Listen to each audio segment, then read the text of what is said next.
ይህ አብሪ ሚዲያ ነው።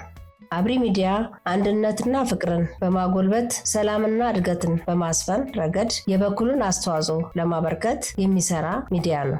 አብሪ ብሩህ ዘመንን አብሳሪ። አብሪ ሚዲያን ሰብስክራይብ፣ ሼር ያድርጉ።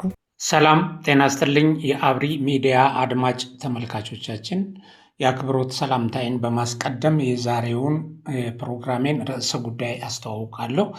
ዛሬ የምንመለከተው ያው በመግቢያው ላይ ቆንጸል አድርጌ ያጋራኋችሁ የቆየ ቪዲዮ ያው ርዕሰ ጉዳዩን ግልጽ እንደሚያደርግላችሁ ተስፋ በማድረግ ያው የግብፅንና የኤርትራን ወይም በአሁኑ የኤልሲሲንና የኢሳያስን ተከታታይ ስብሰባ ምንነትና እንደምታውን ነው የምናየው። የነዚህ ሁለት ሀገራት ጽምዶ በአባይ ውሃ አጠቃቀም በቀይ ባህር ጉዳይ ኢትዮጵያ ላይ ጫና ለመፍጠር እንደሆነ በርካታ ተንታኞች የሚስማሙበት ጉዳይ ነው። ይህንን ሀቅ ከሚመሰክሩልን ሰዎች ውስጥ ኢሳያስ አፈወርቂ ራሳቸው አንዱ ናቸው እና ኢሳያስ አፈወርቂ በአንድ ወቅት ከግብፅ ፖለቲከኞች ጋር ቅራኔ ውስጥ ገብተው ነበረ። ኤርትራ ከኢትዮጵያ ተገንጥላ ነፃነቴን አውጃለሁ ካለች በኋላ ከእስራኤል ጋር ግንኙነት መስረታ እስራኤሎችም ወደ ዳህላክ አካባቢ እንቅስቃሴ የጀመሩበት ጊዜ ነው። ይህ ሁኔታ ግብጾችንና ሌሎችን የአረብ ሀገራት አላስደሰታቸውም።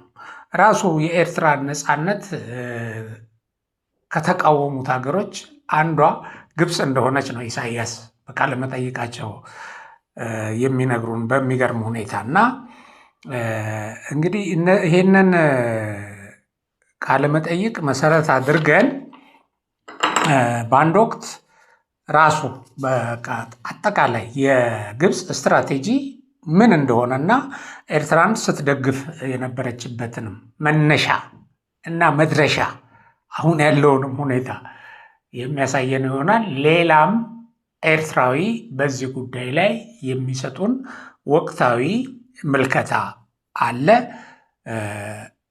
አብራችሁን ቆዩ። እንግዲህ የኤርትራው ፕሬዝዳንት በአንድ ወቅት አሁን በገለጽኩላችሁ ኤርትራና ግብፅ ቅራኔ ውስጥ ገብተው ወይም በመጥፎ ይተያዩ በነበረበት ጊዜ ጋዜጠኞች ጉዳዩን አስመልክተው ኢሳያስን ጠይቀዋቸው ወይም ቃለመጠይቅ አድርገውላቸው ነበረ። እርሳቸው መልስ ሰጥተዋል። እንግዲህ እንከታተለው ቀጥታ ቪዲዮውን ማለት ነው። ያው እዚህ ላይ የአማርኛውን ካፕችን ወይም መግለጫውን እየተመለከተን የእሳቸውን የትግርኛ መልእክት እናዳምጥ። ካፕሽኑ በግልጽ ስለሚነግረን ማለት ነው።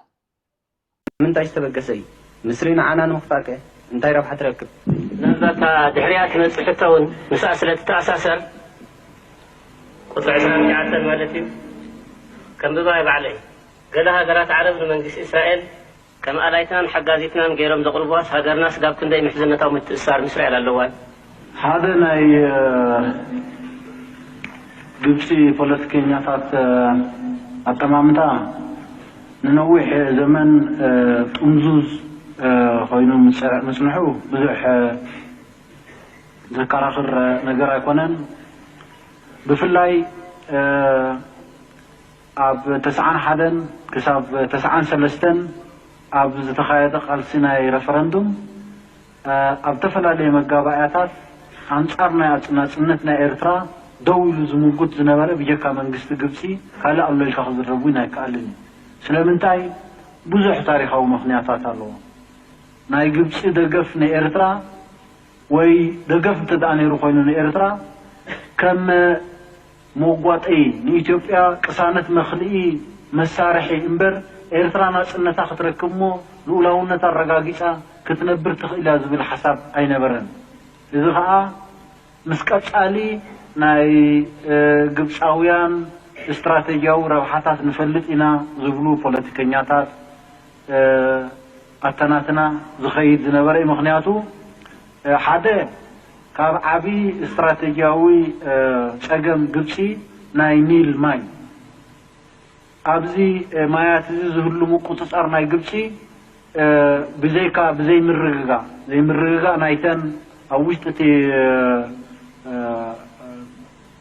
ማይ ዝብገሰሉ ቦታ ዘሎ ሃገራት ክመጻእ ይኽእልኒ ዝብል እምነት ነይርዎም እዚ ኣሉታዊ ጠማምታ ዝኸመይ ገይሩ ማዕቢሉ ኣብ ናይ ግብጺ ፖለቲከኛታት ናቱ ታሪክ ኣለዎ ካልእ استراتيجياዊ ጠማምታ ናይ ግብጺ ዝበሃል ናይ ቀይሕ ባሕሪ ሕቶ እዩ ቀይሕ ባሕርን ምቁጽጻር ናይ ቀይሕ ባሕርን من قيم عرض قطاطر زعينته التمامتا نيرزو ننوح جزء كما كراخاري قد يكون نزنحين نظام كلتا قمتات زياتهم يربحنا يوم يلوم سلا حسب بزحات بوليتيكيات أبز خباب من رجاء غيرلو نصور إيرترا نايب حق دقف ما هذا يكون خم مسارح خط قمرلو مفتان ننوين الملك عد حظوظ من الناتات يقولون سنيحهم أمود أعتقد أبغى رفرندوم تجاهد إيرترا ناس أخذ كوني بلان تبايل سلمنتاي إيرترا ناس عند حر خوينا أو أفريقيا من مقال كسعبيو زي مرقع تنك خووني نقال أطحما قبلنا خووني ناتبايل بزح تسعوقات قاتمنا بزخونة كساب رفرندوم نبصح تقاتمنا حالفنا يوم خير دعريو أبز خبابي أمونغو استفلالي هاجرات زلة زندناتات بفلا أمونغو إيرتران إثيوبيان زلة زندنا بصبقنا معبل خيد من رأيهم نبزحت بوليتيكيات قبس دسا يبولون كاو حالفو أمونغو زبقرنا أفريقيا أمونغو تفلالي هاجرات زمعبل زلة زندنا بها يبولون من زوين أبنن وين ما قات أميتات بقهدي زارملو قدام نحن زي يخونتي ناساتو ما تحساسبا بزي قدس مسمرنا حيثنا زملكتنا قداي الناس رحنا كن قعز شانحنا اوكي እንግዲህ ይሄ ነው ይሄንን አዳምጠናል ጠቅላላ አድርጌም እኔ ማለት ራሱ ጉዳዩን እዚህ ካፕሽን ላይ ያየሁትን ባጭሩ እንዲሁ ለተውስታ ገረፍ እያረጋችሁ ስለሆነ ያያችሁት ልግለጽና ወደ ጉዳይ ይገባለሁ ግብጽ በኤርትራ ላይ በስም ማጥፋት ትንኮሳ የምታደርግበት ምክንያት ምንድነው ምን ጥቅም ታገኛለች ብሎ ነው አንደኛው ጋዜጠኛ የጠየቃቸው እንደሰማችሁት ከዛ ሁለተኛው ጥያቄ ደግሞ ከዚህ ጋር የሚተሳሰር ጥያቄ አለኝ ይልና አንዳንድ የአረብ ሀገራት እስራኤልን የኤርትራ ደጋፊ እንደሆነች አድርገው የሚያቀርቧት ምን ያህል እውነት ነው ይላል ከዛ ኢሳያስ ይቀጥላሉ እንደሰማችሁት በመጀመሪያ ወይም አንደኛ የግብጽ ፖለቲከኞች አመለካከት ለረጅም ጊዜ የተጣመመ ጡምዙዝ ነው የሚሉት እሳቸው ሆኖ መቆየቱ ብዙ አከራካሪ አይደለም ይላሉ ጡምዙዝ ነው የተጣመመ ነው በተለይ ይሉና ከ1991 እስከ 1993 ለሪፈረንደሙ በተደረገው ትግል በተለያዩ አጋጣሚዎች በተደረጉ ጉባኤዎች የኤርትራ ነጻነት ተቃዋሚ ሆና የቆየች ሀገር ከግብጽ ውጪ ማንም አልነበረም ነው የሚሉት ነጻነቷን አሁን ይሄ ይገርማል ኤርትራ እንድትገነጠል ግብጽ በፋይናንስ በወታደራዊ ስልጠና በመሳሪያ ከፍተኛ እገዛ አድርጋለች ሌሎች የአረብ ሀገሮችም እንደዚሁ እና እንደዚህ እንደሳቸው ገለጻ ግን እንግዲህ ያ ነጻነት እንዲመጣ ሳይሆን ቀጠናው ያልተረጋጋ ሆኖ እንዲቀጥል ውጊያ እንዲቀጥል ኢትዮጵያ በውጥረት ውስጥ በውጊያ ውስጥ እንድትቀጥል አንዱ አሸናፊ አንዱ ተሸናፊ የማይሆንበት ሁኔታ ለመፍጠር አይነት ነው እንደምታው ነው ከሳቸው ቃል መጠየቅ የተረዳሁት እናንተም ይሄን ተረድታችሁ ሊሆን ይችላል እንግዲህ ይቀጥሉና ኢሳያስ ምንድነው ያሉን ይሄን ያደረጉበት ብዙ ታሪካዊ ምክንያቶች አሉት ይሉና የግብጽ ድጋፍ ለኤርትራ ወይም ያው ነበር ከተባለ ይላሉ ለኢትዮጵያ ማስፈራሪያና ሰላም መንሻ መሳሪያ እንጂ ኤርትራ ነጻነቷን አረጋግጣ ልትኖር ትችላለች በሚል ሐሳብ አይደለም ይላሉ አዎ ይሄ ነው ይህ ደግሞ በቀጣይ ለግብጻውያን ስትራቴጂካዊ ጥቅም እናውቃለን የሚሉ ፖለቲከኞች አመለካከት የነበረ ነው ያሉን እንግዲህ ኢሳያስ ምክንያቱም በዋና ትልቁ አንዱ የግብጽ የውሃ ስትራቴጂ ችግር የናይል ወይም አባይ ውሃ ነው ይላሉ ቃል በቃል ነው እዛ ሰብታይትሉ እንትኑም ላይ አለ ሰብታይትሉ ላይ እና ግብጾች ይህንን ውሃ ለመቆጣጠር ውሃው የሚያዋስናቸው ወይም የሚነሳባቸው ሀገራት አለመረጋጋት ሲኖር ነው የሚል እምነት አላቸው ግብጾች። አያችሁ፣ የውሃ ስትራቴጂ ችግር ናይል አባይ ውሃ ነው እና ግብጾች ይህን ውሃ ለመቆጣጠር የውሃው መነሻ የሆኑ ሀገሮችን አለመረጋጋት ውስጥ የመክተት ስትራቴጂ አላቸው ይሉናል። እኚህ ለዚህ ስትራቴጂ ተግባራዊነት በአሁኑ ሰዓት በአሽከርነት ተሰልፈው ያሉት ኢሳያስ አፈወርቂ ይቀጥላሉ። ይህ አሉታዊ ወይም ጠማማት ተጣመመ አመለካከት የግብፅ ፖለቲከኞች ላይ እንዴት እያደገ እንደመጣ የራሱ ታሪክ አለው አሉ ኢሳያስ ይሉና፣ ሌላው የግብፅ የተጣመመ ስትራቴጂካዊ አመለካከት የሚባለው ደግሞ የቀይ ባህር ጥያቄ ነው።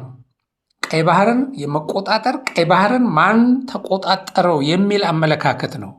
ይህም ለብዙ ጊዜ እነሱ ዋነኛ ትኩረታቸው አድርገው የቆዩት ጉዳይ ነው ይሉናል። ተመልሳችሁ ቪዲዮንም እንደው በደንብ ብታዳምጡት እንግዲህ ይሄ ነው። ስለዚህ በሁለት ምክንያት፣ አንድ በአባይ ጉዳይ፣ ሁለተኛ በቀይ ባህር ጉዳይ ላይ ነው ግብጾች ኤርትራን ሲያግዙ የነበሩት። ይሄ ደግሞ የቆየ ስትራቴጂያቸው ነው። ማንኛውንም ፖሊሲ የሚቀርጹት እና እንቅስቃሴ የሚያደርጉት ወታደራዊ አደረጃጀት የሚፈጥሩት እነዚህ ነገሮች ላይ ተመስርተው ነው፣ የታወቀ ነው። እና ይቀጥሉና ኢሳያስ ይሄ ምስክርነታቸውን ሲሰጡን ብዙ የግብፅ ፖለቲከኞች እነዚህ ሁለት ግምቶች ይጠቅሙናል ብለው ስለሚያስቡ እዚህ አካባቢ መረጋጋት እንዳይኖር እውነተኛ ለኤርትራ ነፃነት ትግል ለመስጠት ሳይሆን እንደ መሳሪያ ለመጠቀም መሞከርና ልባርጉ እንደ መሳሪያ ለመጠቀም ማንን ኤርትራን መሞከርና የተለያዩ መልክ የያዙ ወዳጅነቶች ወይም ጫናዎች ሲያደርጉ ቆይተው የሆነ ጊዜ ያገዙም ቢሆንም ይልና በመጨረሻ በሪፈረንደሙ ጊዜ ግን ገሃድ ወጣ። ይሄንን ነፃነቱን ራሱን የማይደግፉት እንደ መሳሪያ ሊጠቀሙባት የሚፈልጓት ሀገር እንጂ ራሷን ችላ እንድትቆም የደገፏት አልነበረችም እንደምታው ወይም ትርጉሙ። እና ኤርትራ ነፃ መሆን የለባትም ተባለ። አንዱ የተቃወመችው ግብፅ ነች።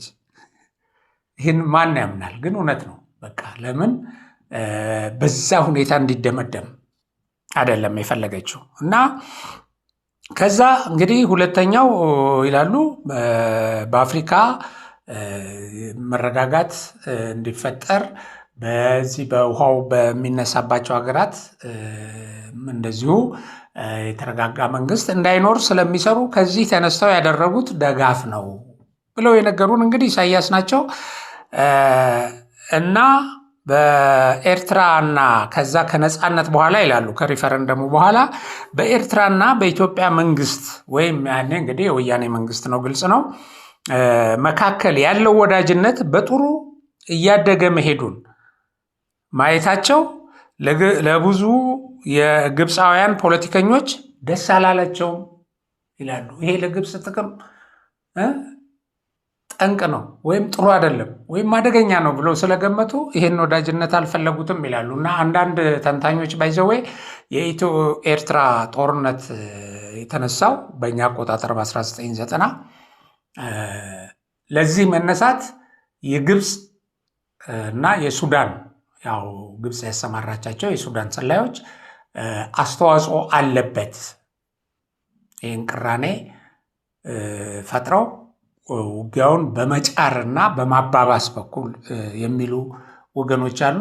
አሁን ኢሳያስ ከነገሩን ከዚህ ትንታኔ አንጻር ይሄ እውነት ይመስላል። እና ከዛ ባሻገር በአፍሪካ ቀንድ ባሉ ሀገራት መካከል እያደገ የመጣው መልካም ወዳጅነት አልተመቻቸውም ለግብጾች። እነሱ የሚመሩት እነሱ የሚቆጣጠሩት ኃይል እንጂ እንደዚህ እርስ በርስ ግንኙነት ፈጥረው መልካም ወዳጅነት ሲያደርጉ አይመቻቸውም ግብጾች። ይህንንም ይላሉ ኢሳያስ በተለያዩ አጋጣሚዎች በይፋ የሚናገሩት ጉዳይ ነው ግብጾቹ። በዚህ ይሁን በዛ ግን ይሉና እኛ በእነሱ አስተሳሰብ ሳንጨነቅ መስመራችንን ይዘን የሚመለከተንን እየሰራን ቆይተናል፣ ስንጓዝ ቆይተናል ነው የሚሉት። እና እንግዲህ የግብፅን በሁለቱ ውሃዎች ምክንያት ቀጠናው ላይ የምታደርገው እንቅስቃሴ ይሄን መሰረት ያደረገ እንደሆነ ከኢሳያስ በላይ ሊመሰክርልን የሚችል ሰው የለም። ይሄ ብቻም አይደለም እንግዲህ የተለያዩ ተንታኞችም በዚህ ጉዳይ ላይ ይሄንን ሐሳብ ነው የሰጡት። እሱን እናያለን። ሌላው የሐማሴኑ ተወላጅ አቶ ርዕሶም ተስፋ ሚካኤል ከ20 ዓመት ዕድሜያቸው ጀምሮ ኑሯቸውን በኢትዮጵያ አድርገው ሀብትና ቤተሰብ አፍርተው ደስተኛ ህይወት እየመሩ የሚገኙ ናቸው ኢትዮጵያ ውስጥ። አሁን ዕድሜያቸው 80 ዓመት ደርሷል። ርዕሶም የኤርትራውን ፕሬዝዳንት ኢሳያስ አፈወርቂን በእጅጉ የሚንቁና የሚጠሉ ሰው መሆናቸውን ከእሳቸው ጋር ባደረግኩት ቆይታ ማረጋገጥ ችያለሁ። እና ምንድን ነው የሚሉት እሳቸው? ኢሳያስ የግብፅ አሽከር እንጂ የኤርትራ መሪ አይደለም ይሉና ይህንንም በማስረጃ ሲያስረግጡ ስለ ኤርትራ ህዝብ ኑሮ፣ ስለ ሀገሪቱ እድገት፣ ስለ ልማቷ ሲያወራ ሰምታችሁ ታውቃላችሁ ብለው ይጠይቃሉ። አናቅም ብለን እንመልሳለን። እኔ እንደዛ ብዬ መልሼላቸዋለሁ። እና ለእነዚህ ጉዳዮች አያወራምም፣ ለኤርትራ እድገትም አይሰራም፣ አያስብም። ለእነዚህ ጉዳዮች ለእነዚህ ለልማት፣ ለሀገር እድገት፣ ለህዝቡ ሰላም አይጨነቅም። ስለዚህም መግለጫ አይሰጥም። ምክንያቱም ስለ ጉዳዩ ስላልሰራ የሚሰጠው መግለጫ የለውም ይላሉ።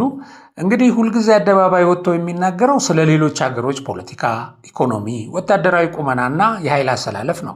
ይህን የሚተነትነው ደግሞ በግብጾች ፍላጎትና እይታ ላይ ተመስርቶ ነው ይሉናል። ጽፈው የሚሰጡትም የነሱ ወይም የግብጾች ፖለቲከኞች እንጂ ኢሳያስ የፖለቲካ እውቀት የለውም ነው የሚሉት እሳቸው። እና ኤርትራ እንድትጎሳቆል፣ እንድትደኸይ፣ እንዳታድግ ግብጾች ይሰራሉ። ምክንያቱም የኤርትራን መሪዎች እንደፈለጉ እጃቸውን እየጠመዘዙ ይሄን አድርጉ ይሄን አታድርጉ ሊሏቸው የሚችሉት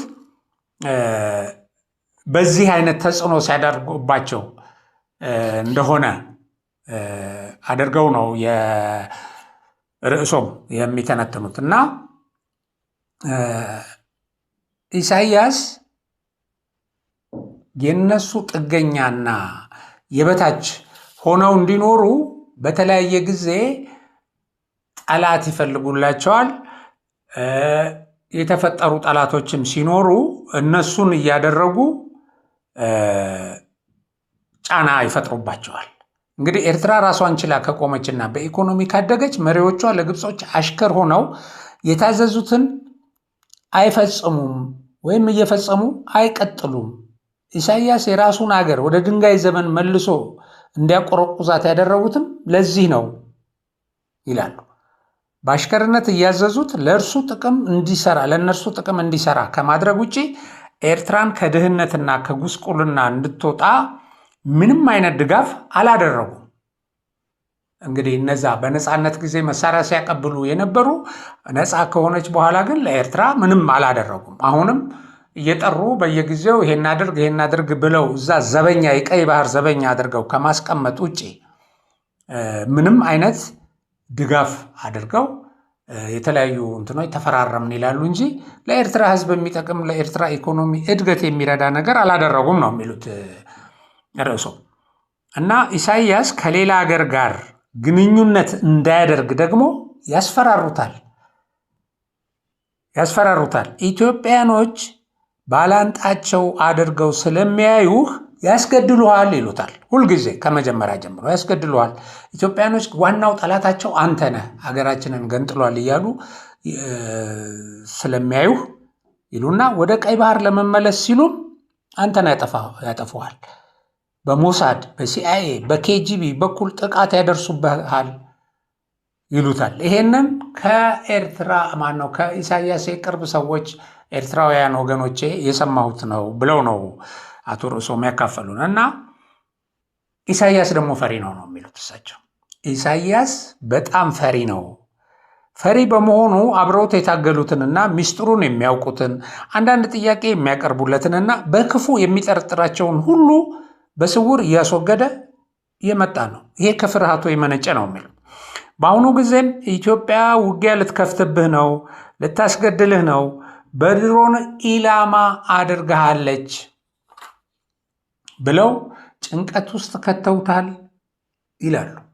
እና እውነት ይመስላል የአቶ ርዕሶም ማስተያየት። በሰው ሰራሽ አስተውሎት ወይም አርቲፊሻል ኢንተለጀንት እይታም ይኸው ነው እንደሚከተለው ይነበባል።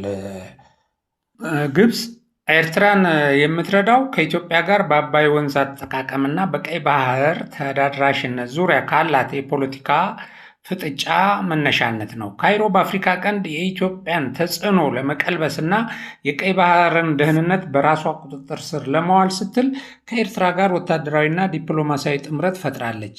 ግብፅ ኤርትራን ለመደገፍ ያስቻሏት ዋና ዋና ምክንያቶች የሚከተሉት ናቸው ይልና የኢትዮጵያን ተጽዕኖ መመከት፣ ኢትዮጵያ በሶማሌላንድ በኩል የቀይ ባህር በር ለማግኘት ያደረገችውን እንቅስቃሴ ግብፅ እንደ ሉዓላዊነት ስጋት ትመለከተዋለች። ኢትዮጵያ ካላት ጠንካራ የጦር አቅም አንጻር ግብፅ ከኤርትራ መንግስት ጋር በመቆራኘት ከሰሜን በኩል ጫና ለመፍጠር ትጥራለች። የአባይ ወንዝ ዲፕሎማሲ ግብፅ በታላቋ የኢትዮጵያ ህዳሴ ግድብ ላይ ከኢትዮጵያ ጋር ስትከራከር ቆይታለች። ከኤርትራ ጋር ያላት ወዳጅነት ኢትዮጵያን በሁለት በኩል እንድታስብ በማድረግ በድርድር ጠረጴዛው ላይ የበላይነትን ለመያዝ እንደ ስትራቴጂ ትጠቀምበታለች ይላል። የቀይ ባህርና የባህር በር ቁጥጥር ደግሞ ሌላው ምክንያት ነው። ግብፅ ቀይ ባህር ላይ ያላትን የጂኦ ፖለቲካዊ ፍላጎት ለማሳካት በኤርትራ የሚገኙ ወደቦች እንደ አሰብ ያሉትን ወሳኝ ሚና አላቸው ብላ ታምናለች። በዚህም ምክንያት የኤርትራን ወደቦች ለማዘመንና ወታደራዊ ይዞታዋን ለማስፋት ስምምነቶችን ተፈራርማለች። በአንጻሩ ኤርትራም ከኢትዮጵያ ጋር ያላት ግንኙነት በተደጋጋሚ በመሻከሩ ከግብፅ የምታገኘውን ወታደራዊና ዲፕሎማሲያዊ ድጋፍ የሉዓላዊነት ዋስትና አድርጋ ትመለከተዋለች። እነዚህ ሁለት ሀገራት በሶማሊያ ጉዳይም በጋራ በመቆም በኢትዮጵያ ላይ ያነጣጠረ ግንባር ፈጥረዋል። በአፍሪካ ቀንድ ባለው ወቅታዊ የሀያላን ሽኩቻና ቀጠናዊ ግንኙነት ይሄም ግብፅ እዛ ላይ ከዛ ጋር ተያይዞ የሚመጣውን ተጽዕኖ ለመመከት ይሄንን እንትን ትጠቀማለች። የኤርትራን አጋርነት አበክራ እንደምትፈልገው ነው የሚገልጸው መረጃው። በሌላ በኩል አሁን የሰሞኑን የኢሳያስን ወደ ኤርትራ መሄድ አስመልክቶ ይሄ ምንድን ነው የሚያስተላልፈው መልእክት በሚል ዳዮ ላይ የተሰራ አንድ ትንታኔ DW ላይ እሱም ይሄን ነው የሚያመለክተው እና ምን ይላል? ኢትዮጵያና ኤርትራ ባለፉት ጥቂት ዓመታት በተለይም ኢትዮጵያ የትግራይ ጦርነት በፕሪቶሪያ ስምምነት ከቋጨችና የባህር በር ፍላጎቷን በጉልህ ካሳወቀች በኋላ አሽቆልቁለዋል። ግንኙነታቸው ወይም ወደ ከፋ ደረጃ ደርሷል። የሁለቱ ሀገራት መሪዎችም በግልጽ የቃላት ጦርነት ውስጥ ገብተው አንዱ ሌላኛውን ሲካሰሱ በተደጋጋሚ ተስተውሏል። እናም የኤርትራው ፕሬዝዳንት የካይሮ ጉዞ አንዱ መልእክት ለዚህም እንደሚሰራ ነው ተንታኞች የሚገልጹት ይልና አቶ አብዱራህማን የተባሉ ተንታኞችን ጠቅሶ የኢትዮጵያ መንግስት በትግራይ ክልል ውስጥ ከሰሞኑ የወሰደው የድሮን ጥቃት ለኤርትራ እንደ ማስጠንቀቂያ ደውል ተደርጎ ሊወሰድ የሚችልበት እድል መኖሩን ያነሳል። ተንታኙ የድሮን ጥቃቱ ትግራይ ክልል ውስጥ ከኤርትራ 3.6 ኪሎ ሜትር ብቻ ርቆ የተወሰደ እንደመሆኑ ኢትዮጵያ ያላትን ወታደራዊ አቅም አሳይታበታለች ብለዋል። ይህ ለኤርትራ የማንቂያ ደውል ተደርጎ ሊወሰድም እንደሚችል ያነሱት ተንታኙ ይሄ ሁለቱ ሀገራት ብሎም የቀጠናው ፍጥጫ ሌላው መልክ ተደርጎ ሊታይ የሚገባ ነው ብለዋል። እንግዲህ ኢሳያስ ይህንን ወታደራዊ እርምጃ እንደሰሙ ነው በፍጥነት ተወርውረው እና ያው የመሸሽ ያህል ወደ ግብፅ የሄዱት። ምናልባትም ቀጣዩ ኢላማ እርሶ ሊሆኑ ይችላሉም ተብለው ሊሆን ይችላል እና አቶ ርዕሶ እንደገለጹት ፍርሃትም ጭምር ነው ያጣመራቸው እና በአንድ ወቅት የግብፅ ወዳጅ ሆኖ ከግብፅ መሳሪያ እየተቀበለ ሲዋጋ ቆይቶ በኋላ ነፃነቱን ሲያከብር ወይም ኤርትራን ሲገነጥል ደግሞ ከግብፅ ጋር በዛ ደረጃ መቃረን ውስጥ የገባውን ኢሳያስን ግብፅ መልሳ ወደ ጉያዋ በመክተት ያው አሽከሯ አድርጋዋለች። ከዓመታት በኋላ ያው የኢትዮ ኤርትራ ጦርነት መነሳትም የመሳሰሉትም የግድ ግብፅ ጉያ እንዲሸጎጥ አድርጎታል። አሁንም ያሉትን ነገሮች ያሉትን ችግሮች በማጉላትና ኢሳያስን ፍርሃትና ጭንቀት ውስጥ በመግባት ያለማወላወል የሚታዘዝ አሽከር፣ ያለማወላወል የሚጋለብ ፈረስ እንዲሆን አድርጎታል። ሌሎችም የኢትዮጵያ ጠላቶች ባይዘዌ እነዚህ ባንዳዎቹ በዚህ ምክንያት ነው፣ በፍርሃት ነው። አሁን የገጠሙት ኃይል የኢትዮጵያ መከላከያ ሰራዊት ወይም የኢትዮጵያ መንግስትን እንደማይቋቋሙ ሲያውቁ ነው አንዱ ስር እየተሸጎጠ በአሽከርነት በተላላኪነት የሚሰሩት። እነዚህ ሁሉ ተደምረው ደግሞ የግብፅ ተላላኪ ሆነው ቆመዋል። ኢትዮጵያ ግን ታሸንፋለች እያልኩ የዛሬ ፕሮግራሜን በዚሁ አበቃለሁ። በሌላ ፕሮግራም እስከምንገናኝ ሰላም።